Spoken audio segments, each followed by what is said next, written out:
अधिकांश लोग सोचते हैं मुक्ति, मोक्ष एक गुफा में अकेले बैठकर ध्यान करने से मिलती है जब तक दुनिया गायब न हो जाए। कृष्ण असहमत हैं। वो कहते हैं जो लोग सर्वोच्च स्वतंत्रता प्राप्त करते हैं वो वही हैं जो दूसरों की परवाह करना बंद नहीं कर सकते। भगवत गीता अध्याय 5 श्लोक 25 बताता है क्यों। वे आर्षि जो पापमुक्त हैं, जिनके संदेह नष्ट हो गए हैं, जो आत्मसंयमी हैं और जो सभी प्राणियों के कल्याण में रत हैं, वे ब्रह्म निर्वाण प्राप्त करते हैं। चार गुण, स्वतंत्रता के चार द्वार। क्षीण कल्मषा, पाप से शुद्ध, छिन्न द्वैधा, संदेह से मुक्त, यथात्मानः, आत्मसंयमी, और फिर मुकुट रत्न, सर्वभूतहिते रता, सभी प्राणियों के कल्याण में आनंदित। कुछ प्राणी नहीं, सिर्फ परिवार नहीं, सिर्फ समुदाय नहीं, सभी प्राणी, हर जीव, हर व्यक्ति, हर जीवन रूप। जब तुम्हारी परवाह इतनी सार्वभौमिक हो जाती है, कृष्ण कहते हैं तुम ब्रह्म निर्वाण प्राप्त करते हो, सर्वोच्च मुक्ति। हर भारतीय मंदिर में लंगर है, एक सामुदायिक रसोई जहां कोई भी खा सकता है, जाति धन या पृष्ठभूमि की परवाह किए बिना। खाना बनाने और परोसने वाले ये नहीं पूछते तुम कौन हो, तुम्हारी पहचान नहीं जांचते, बस खिलाते हैं। यही है सर्वभूतहिते रता, बिना भेदभाव की सेवा।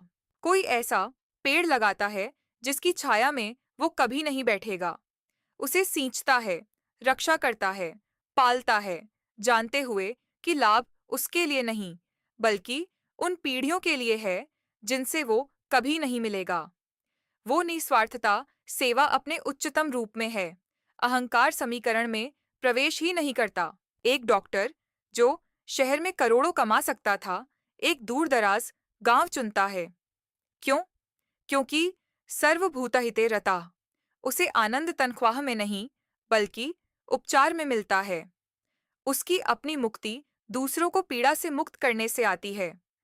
कृष्ण कहते हैं ये त्याग नहीं, ये सर्वोच्च उपलब्धि है। सेवा का विरोधाभास ये है, जितना दोगे उतने मुक्त होंगे। निस्वार्थ सेवा का हर कर्म अहंकार की एक परत गलाता है। हर बार जब दूसरे प्राणी का कल्याण अपने आराम से ऊपर रखते हो, तुम उस भ्रम को तोड़ते हो कि तुम अलग हो, और जब वो भ्रम अंततः टूटता है, वही ब्रह्म निर्वाण है। कृष्ण का दृष्टिकोण क्रांतिकारी है। सभी प्राणियों की परवाह करो, सिर्फ मनुष्यों की नहीं, सभी प्राणियों की। गाय, पक्षी, कीड़ा, पेड़। जब तुम्हारी करुणा का वृत्त हर जीवित चीज को समेट ले, तो तुमने स्व की सीमाओं को पार कर लिया, और उस पार करने में तुम वो पा लेते हो जो हर आध्यात्मिक साधक ढूंढ रहा है, पूर्ण, बिना शर्त स्वतंत्रता।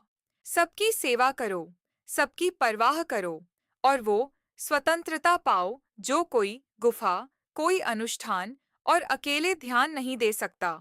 एक श्लोक हर दिन गीता से दैनिक ज्ञान के लिए सब्सक्राइब करें। लभन्ते ब्रह्मनिर्वाणमृषयः क्षीणकल्मषाः, छिन्नद्वैधा यथात्मानः सर्वभूतहिते रताः।